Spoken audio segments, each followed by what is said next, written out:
മലബാറിൻ്റെ ഒരു DNA എന്ന് പറഞ്ഞാൽ ഒരു കച്ചവടത്തിന് DNA ആണ്. ഈ മലബാറിലെ സ്റ്റാർട്ടപ്പ് എക്കോസിസ്റ്റം ഒരുപാട് ഇമ്പാക്റ്റ് ചെയ്തിട്ടുള്ള ഒരു പ്രോഗ്രാമായിരുന്നു സ്കെയിലപ്പ് കോൺക്ലേവ്. ബാംഗ്ലൂരാണെങ്കിലും തിരുവനന്തപുരമാണെങ്കിലും കൊച്ചി പോലുള്ള നഗരങ്ങളിൽ ഒരുപാട് കോൺക്ലേവ് നടത്താറുണ്ട്. പെരിന്തൽമണ്ണ പോലുള്ള റീജിയണിൽ ഇതെങ്ങനെയാണ് വിജയിപ്പിച്ചെടുത്തത്? ഞാനത് ശരിക്കും പറഞ്ഞാൽ വലിയ വെല്ലുവിളിയായിരുന്നു. ആളുകൾ ഈ IAS അക്കാഡമിയെ പറ്റി പറഞ്ഞ പോലെ തന്നെ IAS അക്കാഡമി പെരിന്തൽമണ്ണയിൽ നടക്കുമോ എന്ന് ചോദിച്ച പല പ്രശസ്തരായ ആളുകൾ എന്നോടുണ്ട്. പക്ഷെ അത് നടന്നു. ഇതേപോലെ തന്നെ ആയിരുന്നു.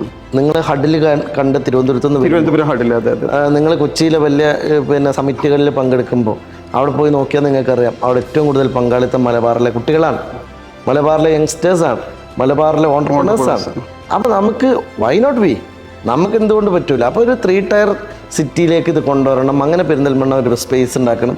അങ്ങനെ നമ്മൾ സ്കെയിലപ്പ് കോൺക്ലേവ് കൊണ്ടുവന്നപ്പം 10,000-ലേറെ ഫുട്ഫാളാണ് നമുക്ക് 2ാമത്തെ വർഷം ഉണ്ടായത്.